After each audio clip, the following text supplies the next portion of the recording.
साथियों,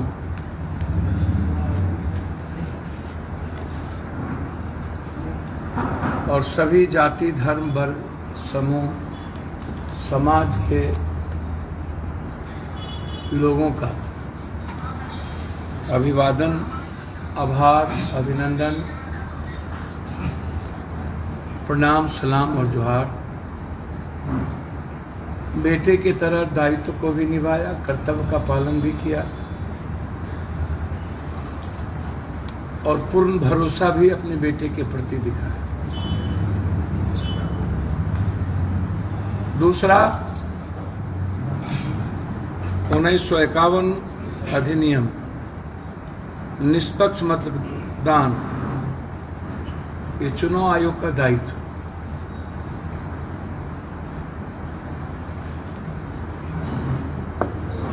जिस तरह जनता ने चुनाव आयोग के पर भरोसा किया, वैसे मैं चुनाव आयोग से उम्मीद करूंगा कि आप निष्पक्ष काउंटिंग, पारदर्शिता के साथ अपने कर्तव्यों का पालन आप करेंगे।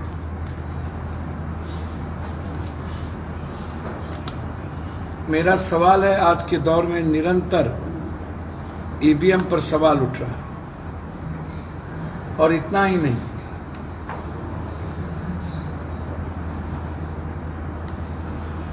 यह दुनिया के लिए यह एक विषय बन गया है।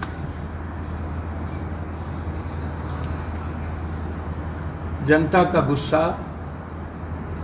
आक्रोश, जो जनता 10 सालों में भरोसे किए थे, उम्मीद किया गया था, एक विश्वास किया था और सपने देखे थे अपनी जिंदगी के बारे में, खुशियों के बारे में, मुस्कुराने के बारे में, रोजगार के बारे में, स्वास्थ्य के बारे में, गरीबी से निकलने के बारे में, न्याय के बारे में, सारे सपने टूट गए। महंगाई बढ़ गई, बेरोजगारी दुनिया का सबसे नंबर 1 पे चले गए, भ्रष्टाचार हर व्यक्ति के जीवन के लिए मौत का कारण बनता चला जा रहा है, न्याय की उम्मीद इस देश में नहीं रही और सभी तरह के संस्था व्यवस्था से लोगों का भरोसा उठ गया। और बाद में जब लोकतंत्र को बचाने की बारी आई और हमारे कुछ संघर्षशील नेताओं ने देश में यह जिम्मेदारी उठाया, किसानों की आवाज, महिलाओं की सुरक्षा, नोटबंदी से लेकर महंगाई, उज्ज्वला योजना से लेकर ओडीएफ, आयुष्मान से लेकर के मणिपुर की घटना, बेंगलोर की 8,500 बेटियों के साथ शोषण, सेंगर से लेकर के ब्रजभूषण सिंह के कुकर्म ने बेटियों के भीतर डर पैदा कर। मुझे समझ में नहीं आती, किसानों के हालात वही, माँ और बेटियों के हालात नोटबंदी के बाद वही, व्यापारियों के हालात जीएसटी और नोटबंदी के बाद दुनिया में सबसे खराब, व्यापारी मर गए, इकोनॉमी खत्म हो गई, बेरोजगारी दुनिया में सबसे प्रचंड पे चला गया, छात्रों का एजुकेशन बजट घट गया, एजुकेशन सिस्टम हम नहीं बना पाए,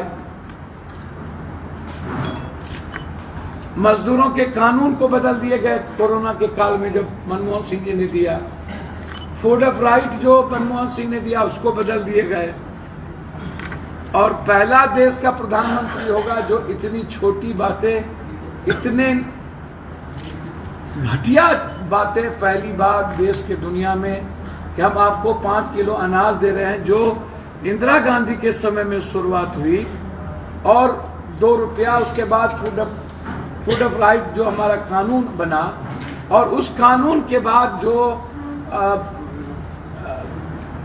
1 हेल्थ 1 नेशन की जो बात कांग्रेस ने शुरू की और सबसे पहले गहलोत जी ने इसको शुरुआत किया। मुझे आश्चर्य लगता है इस बात का, 1 नेशन 1 हेल्थ। मैं जानना चाहता हूं कि देश के प्रधानमंत्री जी ये बात बताए ना, क्या हुआ वन नेशन वन हेल्थ, क्या हुआ वन नेशन वन एजुकेशन, क्या हुआ वन नेशन वन जस्टिस, इस पर कोई चर्चा नहीं। लेकिन 5 किलो अनाज जो हमारा राइट है, हमें 5 किलो में कुछ नहीं मिलता, उस पर भी उन्होंने कह दिया कि हम अनाज दे रहे हैं और हमें आप दे दो, हमें पुण्य होगा, नहीं दोगे वोट तो पाप होगा। और महात्मा गांधी के बारे में जिस तरीके से बुरे चर्चा किए गए, मार्टिन किंग लूथर से लेकर नेल्सन मंडेला से लेकर और हमारे सारे वैज्ञानिक, डॉक्टर अब्दुल कलाम हो या दुनिया में जितने लोग, सारे लोग, चाहे वो स्वयं सु हो, सभी लोगों ने महात्मा गांधी की आइडियोलॉजी को आत्मसात किया।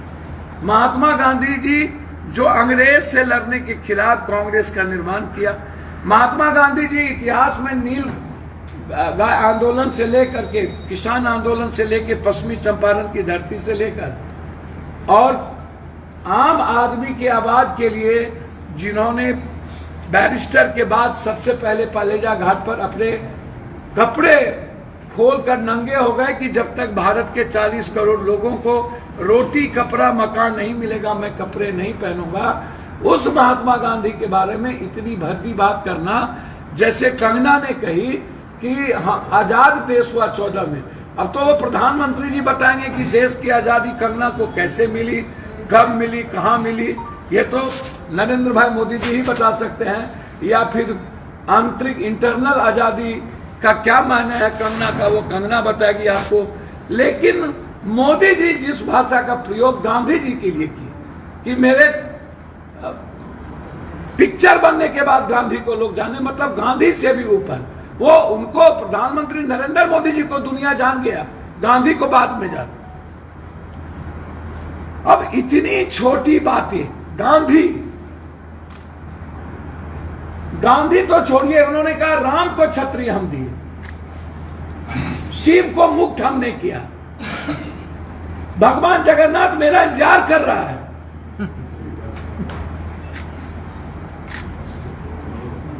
हमें आश्चर्य लगता है उनके नरेंद्र मोदी जी के पास 2019 में मोदी नहीं तो कौन, पुलवामा, यूथ मोदी के साथ वोटिंग किया, मोदी पे ट्रस्ट किया। लेकिन पहली बार ना तो यूथ मोदी के साथ था, ना तो किसान मोदी के साथ था, ना इस हिंदुस्तान के लोग जब कहते हैं, मुझे कभी कभी पत्रकार पर आश्चर्य होता है, 5 किलो अनाज पर मुसलमान की औरतों ने भी वोट दे दिया, जादव की औरतों ने भी वोट दे दिया, राम जाटव की भी औरतों ने वोट दे दिया। और जो मर्द वोट दिए, जो पति, जो बेटा वोट दिया किसी और छाप को, क्या उस घर की औरतें बिना बेटा और बिना पति से जाकर के वोट दे दिया 5 किलो अनाज पे? कौन सी गारंटी मोदी जी की? जब किसान मरे, यूथ 5 सालों में उन्होंने एक वैकेंसी नहीं निकाली, 10 सालों में सारा प्राइवेट हो गया, बैंकिंग की वैकेंसी नहीं निकली, रेलवे की वैकेंसी नहीं निकली, सेना अग्निवीर हो गया। तो गारंटी किस बात की? हमको तो कोई बताए ना भाई कि मोदी जी को लोग इस देश में, आप कह रहे वोट पड़ी, मैं कह रहा हूं कि ठीक है वोट पड़ी, हमें बताओगे ना कि 2024 में मोदी जी को वोट क्यों दे? जब यूथ के भीतर गुस्सा थी अपने रोजगार को लेकर, जब महिलाओं के भीतर गुस्सा थी नोटबंदी से लेकर, अब मणिपुर से लेकर के बंगलोर में 2 दिन पहले ये वीडियो जारी हुआ, तो आप हमको बताओ, तो वीडियो जब जारी हो गई 8000 लड़कियों के साथ देवेगौड़ा के पोता का बलात्कार का, उसके बाद गठबंधन को कोई औरत वोट देगा? मैं आपसे पूछ रहा हूं। और ये कह रहे हैं कि मुझको वहां ज्यादा सीट आ गई। आप हमको बताओ, योजना हम लेके आए, तो मोदी जी पर ट्रस्ट क्यों करें? यदि मोदी जी को इतना ट्रस्ट होता तो मोदी जी ने क्या कहा, मैं बायोलॉजिकल नहीं हूं, मतलब मोदी जी बायोलॉजिकल नहीं है, ये ऊपर से आए। तो मोदी जी ऊपर से आप आए तो आप चमत्कार कर दीजिए, गरीबी खत्म कर दीजिए जब आप बायोलॉजिकल नहीं है तो। आप आदमी से पैदा हुए नहीं, आप खुद कह रहे हैं भगवान ने भेजा, तो जब आप सुपर भगवान है, आप कह ही रहे हैं कि जिस शिव ने दुनिया का निर्माण किया और उस शिव को भी आप ही मुक्त किए, जिस राम ने सृष्टि का निर्माण किया, शिव ने छत भी आप ही दिए, उंगली पकड़ के आप ही लाए, हनुमान को भी आपने कर्नाटक में आप कही दिए, और महात्मा गांधी तो आपके चरण बंधन करके ही जाने गए। इसके पहले जितनी भी पिक्चर बनी आजादी की अंग्रेज के समय की, उसमें महात्मा गांधी की भूमिका है, और महात्मा गांधी हर नोट पे छपे हैं जो हर लोगों के जेब में है, और उसके बाद भी महात्मा गांधी को नहीं जाना। इतनी छोटी छोटी बातें। आपको सहारा लेना पड़ा मुजरा का, आपको सहारा लेना पड़ा कंगना का, आपको सहारा लेना पड़ा हर गंदे विचारों का, नफरत का। जब आपको राम पर भरोसा उठ गया, शिव पर भरोसा उठ गया, तब आप सीए की बात किए। जब सीए में आप नहीं जीत पाए, देखे कि सब शांत हो गया, तब आप भैंस की बात करने लगे। जब भैंस से जब बात उठ गई, तब आप बात करने लगे मंगलसूत्र की। जब उससे भी नहीं हुआ, तब आप बात करने लगे पीओके की। जब उससे भी नहीं हुआ, तब आप बात करने लगे आरक्षण की। जब उससे भी नहीं हुआ कि 15% आरक्षण दे देगा, और जिस आरक्षण के खिलाफ आप शुरू से सुप्रीम कोर्ट गए हैं। संविधान में जाति और धर्म के आधार पर आरक्षण देने का कोई कानून ही नहीं है जब तक संविधान नहीं बदलेगा।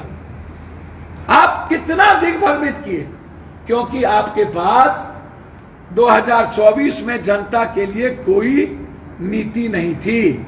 आप आगे क्या करेंगे उसके लिए कुछ नहीं था। आपके पास कोई एजेंडा नहीं था। आपको बताने के लिए 10 साल में आपने क्या किया ये नहीं था, सिवाय हिंदू मुसलमान। और इतना ही नहीं मोदी जी, आपने तो तब अति कर दी जब आपने जेल भेजने और कह दिया मुंह खोलेगा तो 7 पुश्त औकात पे आ जाएगा।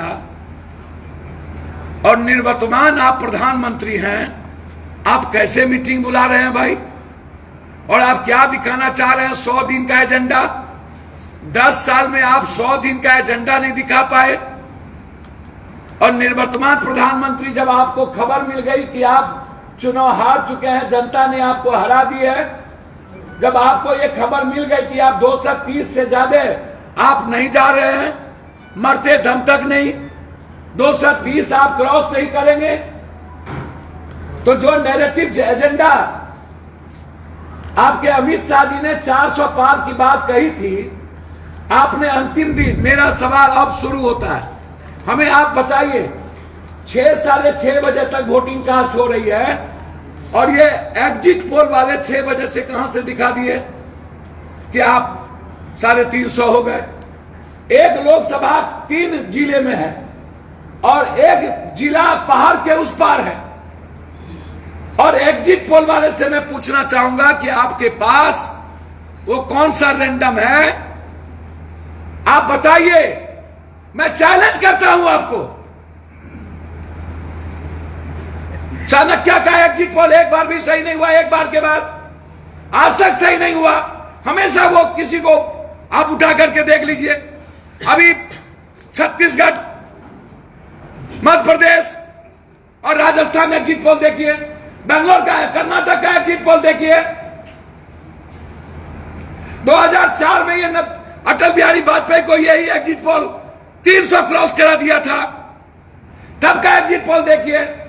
अरे नरेंद्र मोदी जी, जब आपका नैरेटिव था देश में 2019 में, मोदी नहीं तो कौन, पुलवामा, यूथ का भरोसा था, महिलाओं की भरोसा थी, आप नैरेटिव सेट कर लिए थे, तब आप 303 नहीं आए। जब आपके पास कोई नैरेटिव नहीं है, तब आप 350 कहां से आ रहे हैं? जब लहर नहीं, आज नरेंद्र मोदी नहीं तो कौन, ये सवाल नहीं। किसान विरोध में, महिला विरोध में, यूथ विरोध में, मजदूर विरोध में, आम आदमी विरोध में, व्यापारी विरोध में, छोटे व्यापारी विरोध में 303 तब आए। मतलब आपने एक पुर्जी दे दी, 1 तारीख को 4 बजे अमित शाह जी ने पुर्जी भेज दिया। और मैं जानना चाहता हूं CSDS और सी वोटर के मालिक से, प्रदीप गुप्ता से लेके सबसे, एक दिन पहले प्रदीप गुप्ता जी आप कह रहे थे कि कोई तूफान नहीं है। मैं जानना चाहता हूं प्रदीप गुप्ता से, एक दिन पहले कह रहे थे कि कोई लड़ाई नहीं। मुझे नहीं लगता कि बीजेपी अगले दम पर बताएगी, ये प्रदीप गुप्ता का वर्डिक्ट है। तो प्रदीप गुप्ता और चाणक्य और CSDS वाले से लेके सी वोटर वाले से मैं पूछना चाहूंगा, एक दिन पहले मुंह से नहीं बोले थे तो किस चीज से आप बोले थे? और एक दिन में कौन सा जादू मंत्र आ गया आपके पास? और अभी चाणक्य का मतलब है गांजा पी करके मेंटल केस होना। वो गांजा पी लिया होगा, गांजा पी लिया ये लोग, तब ना 5 सीट है उत्तराखंड में 6 जिता रहा है। 10 सीट है, 12 सीट है और कह रहा है 11 जीत सकते हैं, 3 बढ़ सकते हैं। और 2% यदि वोट स्विंग किया बीजेपी का तो डबल दीजिए, और कांग्रेस का 2% वोट स्विंग किया तो नीचे। बारे वाह। और उत्तर प्रदेश में अगले बार मायावती लाई 14%, और इस बार भी कह दिया सब 14%। अगले बार मुसलमान का वोट कटा था और ST/SC साथ में नहीं थे, और इस बार ST/SC कांग्रेस के साथ संविधान बिछाने के लिए टोटल चला गया। मायावती को 6% वोट नहीं मिला होगा, 4%। और OBC का वोट चला गया अखिलेश और राहुल गांधी के साथ। तो मेरा स्विंग किया और हमको लेके चला आया, अपने चला गया 72। अगले बार जब इतना तूफान था तब इसको आया 62, और इस बार चला गया 72। तो ये एग्जिट पोल अपने आप में खुद, जहां 12 सीट वहां 14, जहां 5 वहां कुछ, जहां 2% स्विंग किया वहां कुछ, जहां कांग्रेस और अखिलेश का स्विंग किया वहां कुछ नहीं, वहां 6 सीट। मतलब ये एग्जिट पोल साइकोलॉजिकल मार इफेक्ट, जब इन्होंने देख लिया कि हम बर्बाद हो रहे हैं और मेरा गठबंधन अलग हो जाएगा, चंद्रबाबू नायडू और नीतीश कुमार पहले ही हमसे अलग हो जाएगा, गठबंधन को रोक के रखने के लिए और बीजेपी का वर्कर और कलेक्टर को धांधली करवाने के लिए इन्होंने इस एग्जिट पोल को लाया, ताकि बीजेपी का वर्कर का मोरल बना रहे, कोई गठबंधन हमको छोड़ के ना जाए और हम कलेक्टर से बेईमानी कर पाए। 100 से 20,000 के अंदर में जो वोट होगा जिसका जीत का, वहां पर कलेक्टर के द्वारा ये मनोवैज्ञानिक प्रेशर देकर उसको चैलेंज कर सकता है। इतना ही नहीं करेगा, ये चुनाव आयोग ने इतना बेईमानी की, बेईमान बना कि पोस्टल बैलेट को अब अंतिम में कह रहा है कि हम गिनती करवाएं, ऑर्डर निकाल दिया।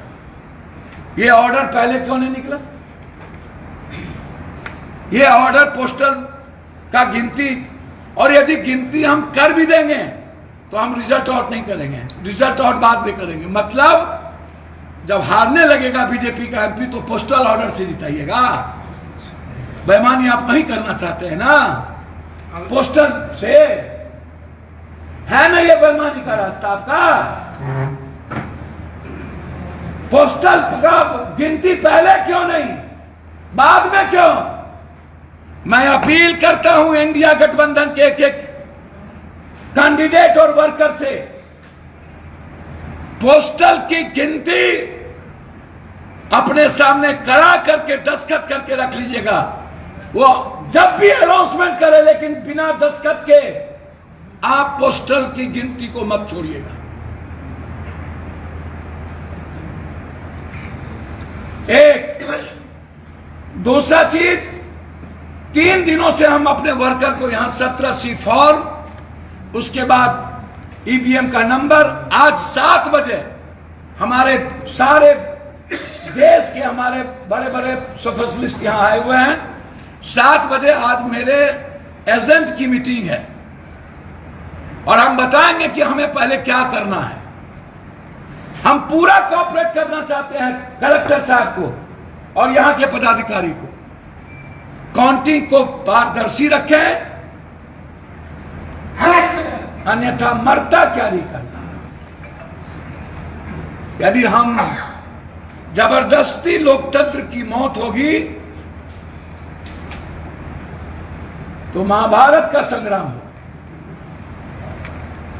लोकतंत्र को बचाने के लिए हमारे एक एक वर्कर बिहार में और पूर्णिया में मरने की तैयारी करके कल आए, कफन बांध के आए, हर माथे पर कफन होगा।